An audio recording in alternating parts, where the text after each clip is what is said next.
Hi, I'm Marsha Walker, your UNC candidate for Diego Martin West. I'm a wife, a homeschooling mom of 2, and a passionate Christ follower. I'm from Big Yard Road, Caranage specifically, and I totally enjoyed growing up there. That's where all my family's from. I loved going next door. Auntie Judy's pilau is the best. Who is Marsha Walker? So I am a wife. I am a homeschooling mom to 2 beautiful girls. I am a parenting advocate, and I'm a passionate Christ follower. Nice. Every time I went around to schools, I just saw things that I couldn't turn my back towards. So that's kind of how I ended up in the whole advocacy bit. Our country was going down a road that I didn't like.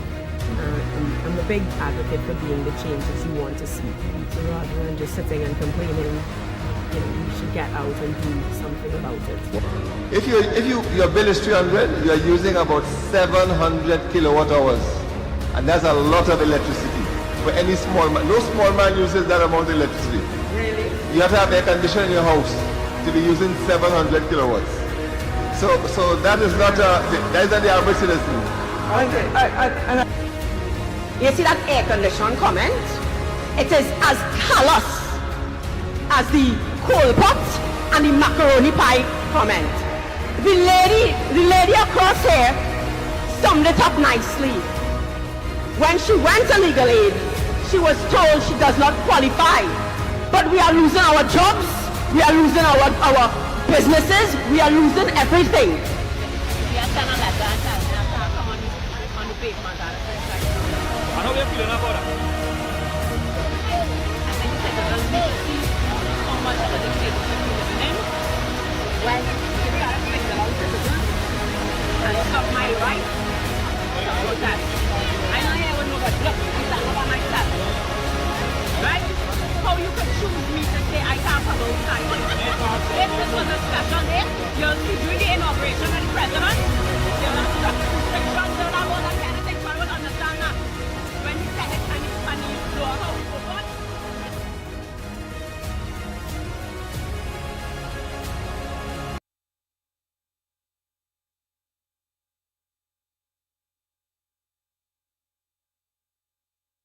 We are broadcasting live out of the Workers' Rights Studio. Now, I have been hearing a lot of things that have been taking place within Trinidad and Tobago. Wars, rumors of wars, allegation of facts.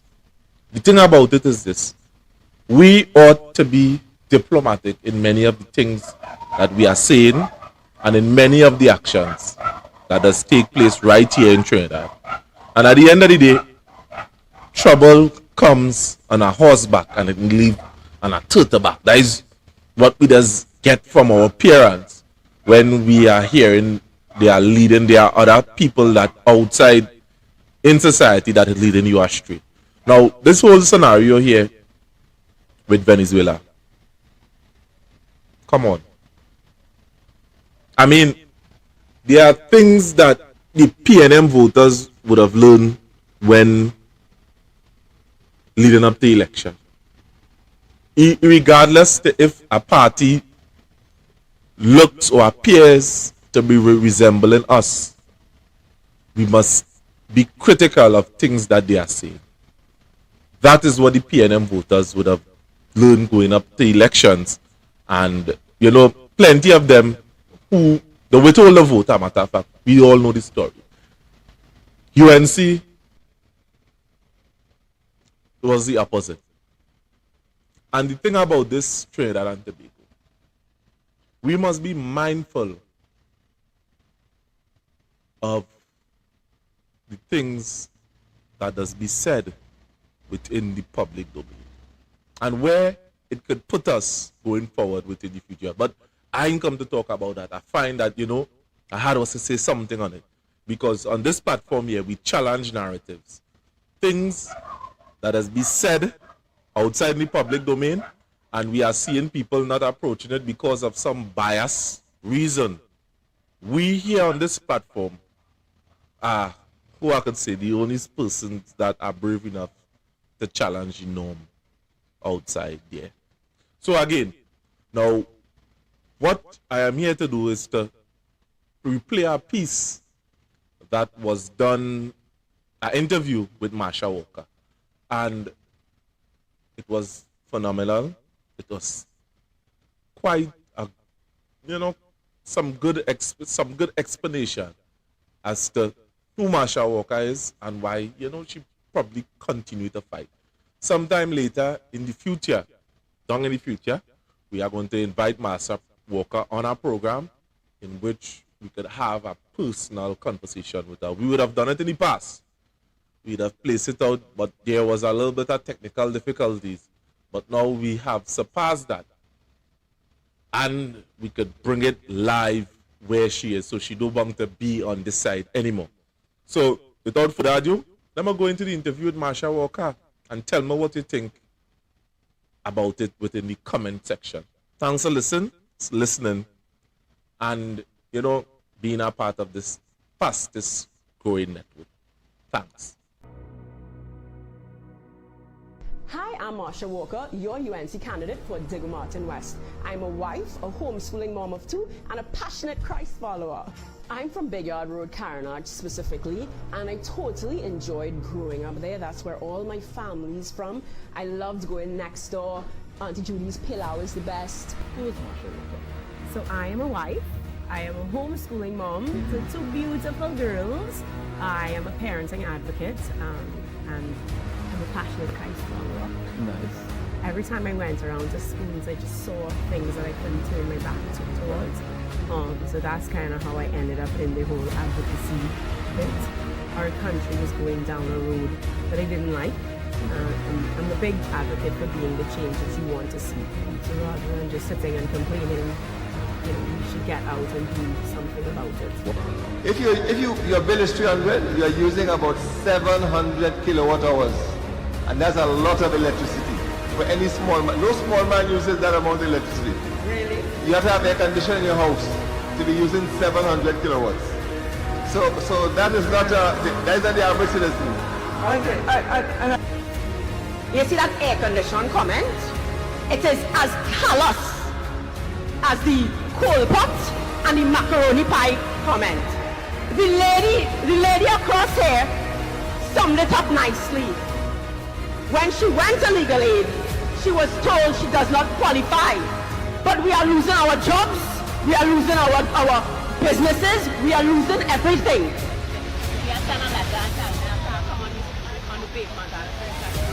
I know we're feeling about it.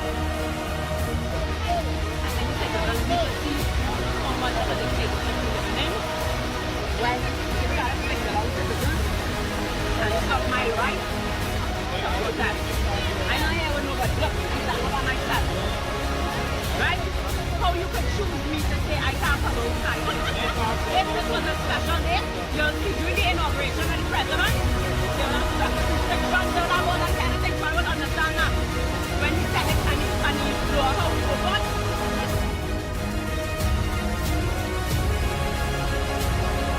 Hello, I've been running, and the name Marsha Walker popped into my head. Who is Marsha Walker? Marsha Walker. I give it an order of priority. I'm a wife, I'm a mother, I am a slave to Jesus Christ, a devout Christian. I use the word slave. I know people don't like it, but that is what the Bible calls us to be. So that is really who I am. I'm a homeschooling mom too.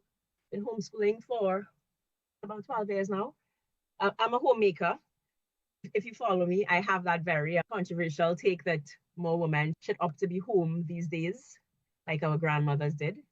Yeah, that's about it. And I guess I am an activist. I do see a defender of our democracy is not the technical word. We are what? It's a something republic, whatever, democratically elected republic, whatever.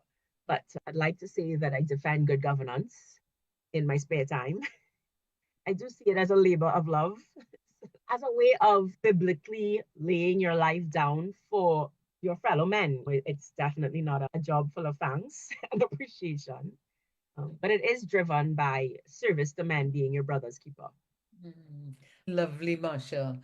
And you say that you have schooled your children. What have you learned from that? That our education system sucks. My journey started with she's going to be 16 this year. She did have some processing challenges. Her sensory processing was overloaded easily. Even though she could tell you the anatomy of a cockroach by 4 years old, words like cat would literally make her melt down. Our education system, certainly not 12 years ago, was not prepared to handle things like that. So I pulled her out. It would have been just before making the decision, what's the next step? Because she's turning 5 is primary school. I said, let me try homeschooling before it's too late to make the decision. And we never turned back. In fact, we went very opposite now, like extreme. In the US would be called unschooling, because I never in the end taught her to read and do math and geography and history and whatever the typical subjects were. She's an avid reader. If only I could show you her library. It's ridiculous, but I never taught her to read. She is living proof that if you focus more on how to learn and the love of learning and really getting the buy-in to why you should want to learn, then the learning actually happens on its own. They pick up a book because they're interested in learning something. She reads a lot of documentaries and stuff. She loves reading stories of some missionaries that unfortunately would have been martyred and whatnot. She thinks the Bible is like a big soap opera. She thinks she doesn't understand why people think the Bible is boring. She reads a lot of deep stuff. She's doing systematic theology right now. And I mean, just a avid reader from everything from teen drama to Korean, whatever. But it's not in your language. It doesn't have to be, Mom. Okay. From somebody who's never been taught to read. She's actually going to Europe in August for a month. And so the myth about how do you socialize, yeah, my daughter has way too many friends all over the world now. And she's planned the trip on her own, from earning the income to getting, this is the budget, this is this, planning it, organizing it, this is what I need to save, and this is how I'm going to earn the income. She's off. So, you said you're an activist. What inspired you to become an activist? I was not inspired. I think I was accidental. It was definitely an accidental thing. I actually authored a children's book entitled If I Can, You Can Too. It was supposed to be a series. I interviewed people like Dwayne Bravo, Keith Walcott, Rayan Emmerich, Rhea Ramnarine, a lot of athletes. I interviewed some businessmen at the time, mailing, you name it, I'd interviewed them. And I'd gotten a really good illustrator, and we came up with this children's book. So we told the stories of Sean Walcott in a very child-friendly manner, because so often people want to be like Sean, but you don't really understand his challenges. We don't know that he had to sell crab just to afford to go to school the rest of the week. Sometimes he would have just enough money to get to Hazley Crawford because he was living in Toku. And so you tell the story of the determination, the hard work that he had to endure to reach where he is. So you're seeing him in this nice house now, but can you do what he did? And so I tell it. I felt biographies was not easy for kids to read. It's not easy for adults to read sometimes. And so my aim was to make it palatable for anyone and get some inspiration. I read that book in every school, from Guaracara to Gary to St. Andrews to Lavendale Primary School, so affluent schools that have no light and a big hole in the board. And that really opened up my eyes to how poor conditions were. Extreme one school would be in an affluent community to a school that 20 minutes driving away, and it's a bathroom where the bulb isn't working. The girls' bathroom faces into the courtyard, and they can't close it, because if you close it, it's pitch black to use the bathroom. So you have to hope a friend is trustworthy enough so that you can go into the bathroom. But if this door opens, it's not in any way in a private space. It is in the middle of the courtyard. And it's, to me, a disaster for a light, a bulb. Then you walk up the steps and here's a wood. The classes are still separated by a board, a blackboard. And there's a big hole in the floor. And you just think, there's got to be $7 billion on education every year. And so I did some camps coming out of that. Again, just your heart breaking, your heart absolutely breaking, and saying, I've got to do something. I've got to be part of this change. And an 8-year-old girl came and said she was raped. And fighting that and trying to figure out and get, and I just realized, I said, it's not going to change with me being in an NGO. I say it, and I know NGOs probably hate me for saying it, but where do you think you need more NGOs, in Haiti or in Singapore? I want to make NGOs a thing of the past in Trinidad, where we don't need it. We have citizens who don't need hampers, aren't plagued with unemployment, and it's nothing to do with laziness. I hate when people talk about it's a laziness thing. It's not. I grew up poor, by the way. People can't tell by my accent and whatever. But persons who don't know my story tend to feel as though I don't really know. But my mom on any given day had a few dollars. I tell people I did pass for St. Joseph's Convent. Praise Jesus for common entrance and being able to work your way out. And I stood in my convent uniform on the main road, and I knew that somebody with a car would pass and they would recognize my uniform and they would say, hey, she goes to my school too. And so we timed it. Many people don't know that if I missed that drop, we didn't have buses and stuff, but some of those real tangible ways where government has been helpful, we didn't have that. When school children get free drops to school and whatever. If you miss that, you miss a chance. Your mom may not have enough money to finish school for the week. My mom was she never once said anything like, go get a job. So after CXC, I was able to pursue A-levels. I did try doing SATs, but even with SATs and going away, we just couldn't come up with so much of it. I see stories where you want to go to Yale, but there's still so much, even though you've gotten a full scholarship. And we just didn't have. I didn't have enough to finish the SAT lessons. I didn't even think of a plane ticket and all of that. I had my first job interview in my school uniform, in my convent uniform. I worked my way up. I've seen my aunts work hard, never take a day off. I come from a family where the work ethic is really strong. They've never achieved any sort of major wealth. They still depend on the healthcare system and stuff like that. It's not for lack of work ethic. It really isn't. You have a tremendous story of coming from poverty, going through St. Joseph's Convent, and then becoming someone who had a high work ethic. If a miracle happened and you could transform our country, what would you do? Gosh. If you finally became prime minister, what would you do that's different? I would want to break away, and I know I might sound very much like Keith Rowley here, but I do think we are dependent on the government. I think our government is overreach. It's like reaching way too far. I would like us to, the state boards is a popular thing right now. I actually think we need less. We need to see the government less involved in education, less involved in health, less involved in corporations. I would like to see the government not be our number one employer. I think there is a little bit more space for free market to reign. That would be a practical level. Of course, the greatest miracle would be the salvation of souls. And if we become more of a moral society, some of these issues probably wouldn't happen. Every time I tell somebody, I think government needs to not be involved in education, they say, but capitalism, the government is there to minimize the impact. And I hear that argument, and there is a balance that needs to be found. There is the human fallen nature of greed. So there is a space for regularization and keeping things balanced. I think if we were to do a study, which I am actually working on, because I never studied research, but I'm told that I'm good at research and people seem to be appreciating, which is hopeful, because sometimes I feel as though people have an appetite for drama. But when I do present videos with a lot of details and information, I am getting feedback that they are appreciating the education. I am really trying to do a deep dive into countries that have successfully reformed themselves using less government, making the government size shrink, the cabinet size shrink, the government intervention, the government micromanaging.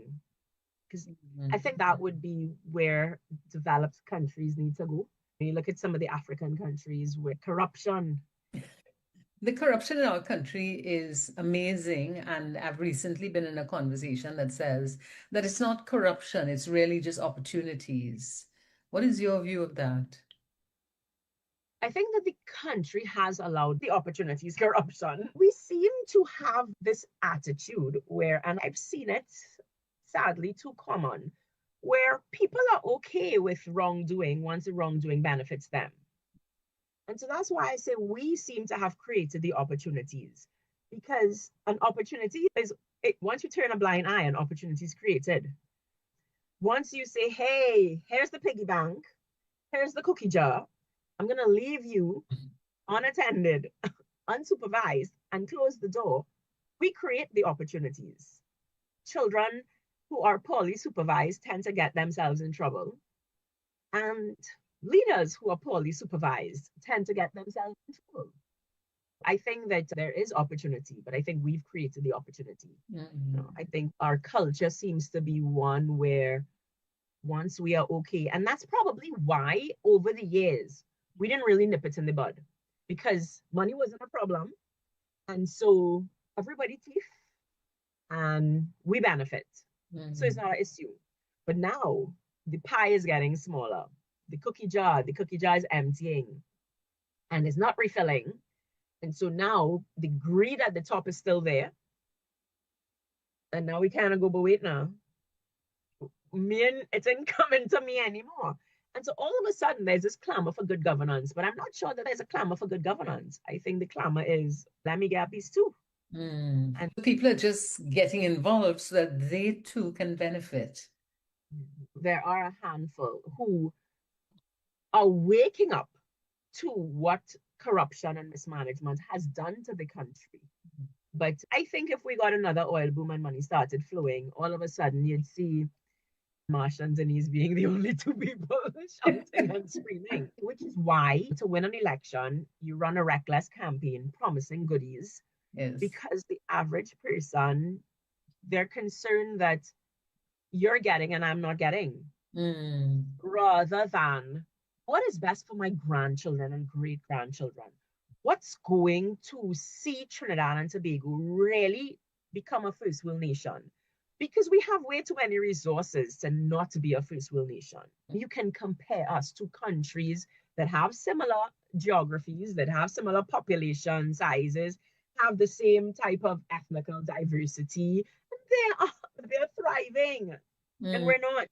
Yeah. With all the resources that God can bless us with, we're not. And I think that is definitely something, I guess that is what I work towards, raising the conversation, raising the awareness, and social media and these programs. We now have an opportunity to speak and to talk and to drip information into our society more than we would have in the past when we were limited to one newspaper and one television show. I hope that the level of intellect, and not math and English intellect, political discourse and governance, that maybe we can see there is a better way than the handouts, a better way than the what's in it for me. We can all become our brother's keepers. Let's be the keeper of the next generation. I say to people all the time, we take for granted our freedoms. We take for granted bloodshed for Carnival. I tell people that all the time. I say blood was shed for us, the parade, and we took peace Monday and Tuesday. We take it for granted. We take it for granted. And my hair could be curly because I'm black and an Indian mix. We take it for granted. We are not in shackles. We take those things for granted. But somebody fought. Somebody laid their lives down for that. Somebody would have had to hear that and push through that kind of talk so that we can enjoy the freedoms. I feel that we owe it to the next generation to leave something for them and to leave something better, because our ancestors left something better. And we must do our part to leave something better for the next generation. What would you like our listeners to take away from today's chat? Get involved. I hear Christians say all the time that politics does not have a morality of its own. Politics has the morality we've allowed it to have. Good people cannot retreat. If we continue to retreat, we will leave the political sphere for those who believe the ends justify the means and this kind of nonsense. Get involved, get involved. Even if get involved means to learn one thing new every month so that you're not just going with the propaganda and the noise. Really take the time to try. I know it's exhausting, but get involved at some level so that we can leave a better Trinidad and Tobago. God has birthed us. He's placed us here for a reason, to steward this country. And we need to steward it as if we are his ministers. And on that note, thank you very much, Marsha. All the best. And keep running. Thank you. So many of you would have seen the video that would have just been played. And tell me, honestly, what do you think about the response? I mean, I'm not asking the fanatics. I am asking you to come outside of yourself and see outside of the box. Many of the times, I would have told people, hey, you must not lie to yourself. And there are a lot of us outside there does do just that. Evaluate the information and not the person. Is the information there that have been aired, is it facts? And why not? If that is the case, or if that is your thinking, why not you not agree with it? Why be a hypocrite? That is my thing. Again, my name is Renison Jeffrey. This is the Workers' Rights Platform. Like, share, and subscribe. Now, if you have anything that is bothering you, please feel free to reach out to us. You can reach out to me directly on 333-2176. That is our everywhere go-to line number. You can WhatsApp me on that number. You can text me on that number. You can even self-call. Because I'm sure you, members of the public, don't want to be left in the dark about problems that is concerning you. Don't be left in the dark. Because at the same time, all the ministers, the MP, the opposition, many of them, they are fighting. Who is not fighting to stay in power is fighting to get into power. And somewhere along the line, your concerns are being held ransom to their wishes. On this platform here, we go above and beyond the norm. So again, feel free to reach out on my number, 333-2176. Get your message outside there. Don't be a stranger and don't let the politics, the local politics, alienate you from letting your message be heard and let the public evaluate. Because at the end of the day, somewhere along the line, Trinidad have become a place that a lot of things get swept below the rock. And because of that, the problems is not addressed.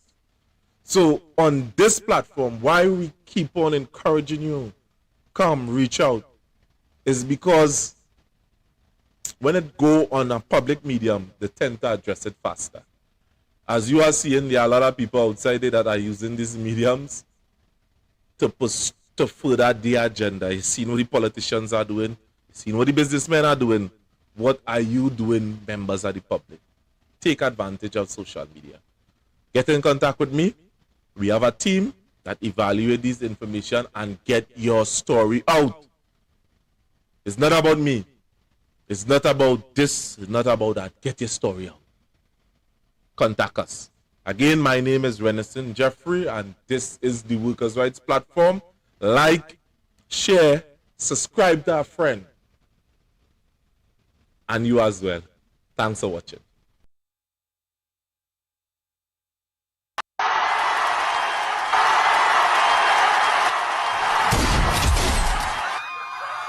A politician dies and ends up at the pearly gates. St. Peter looks at him and finds his name in his book. So you're a politician. Well, yes. Is there a problem? Oh, no, there is no problem. But we have a policy for people in your profession. You have to spend a day each in heaven and hell, and then you will be free to choose where you want to spend the rest of eternity. Why can't I choose now? Why do I have to spend a day in hell? Well, that is the policy. First, the politician spends a day in heaven. He sees angels singing and people playing harps. He finds heaven very boring for him. Next, he spends a day in hell. Upon arriving there, he expects to see barren wastelands with rivers of lava and people being boiled alive, but instead sees lush greenery and a large 5-star hotel in front of him. At the hotel entrance, he sees Satan wearing a tuxedo and sipping on a martini. This isn't what I expected hell to be. Oh, hell has been completely misrepresented. We have a luxury 5-star hotel with 7-course meals prepared by the best chefs.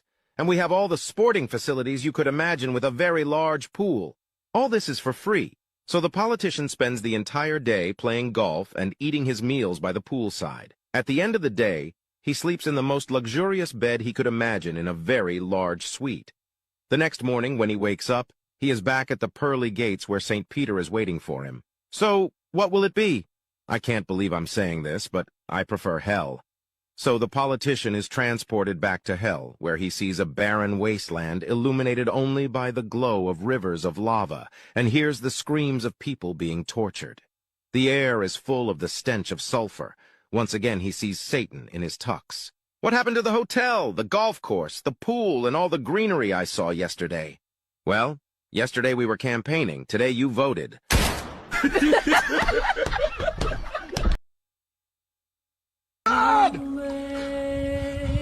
It's me again!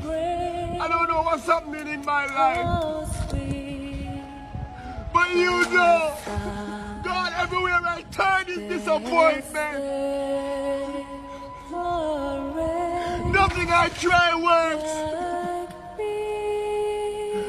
My family failed me. Friends betray me. God, I'm tired. I don't know what to do anymore. Please help me. Help me, God.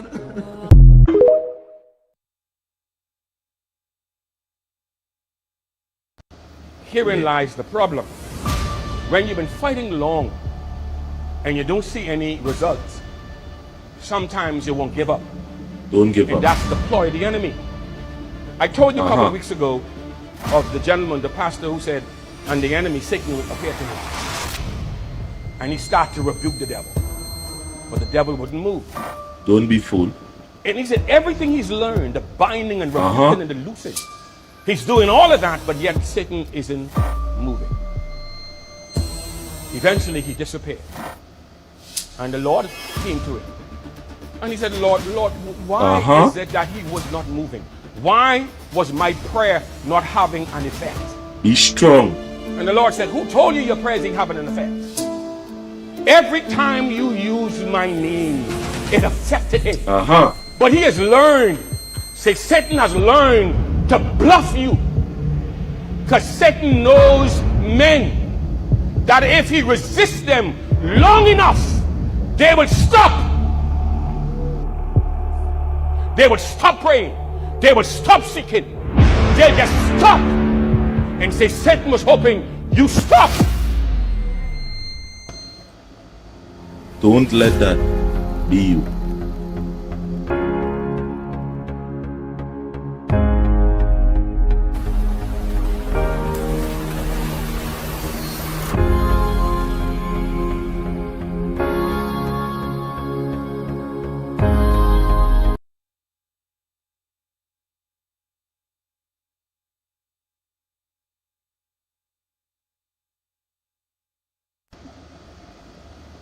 Herein lies the problem. When you've been fighting long and you don't see any results, sometimes you won't give up. Don't give And up. that's the ploy of the enemy. I told you a couple of weeks ago of the gentleman, the pastor, who said, and the enemy, Satan, will appear to him. And he started to rebuke the devil. But the devil wouldn't move. Don't be fooled. And he said everything he's learned, the binding and rebuking and the loosing, he's doing all of that, but yet Satan isn't moving. Eventually he disappeared. And the Lord came to him. And he said, Lord, why is it that he was not moving? Why was my prayer not having an effect? Be strong. And the Lord said, who told you your prayers ain't having an effect? Every time you use my name, it affected him. But he has learned, say Satan has learned to bluff you. Because Satan knows men that if he resists them long enough, they will stop. They will stop praying. They will stop seeking. They'll just stop. And say Satan was hoping you stop. Don't let that Be you.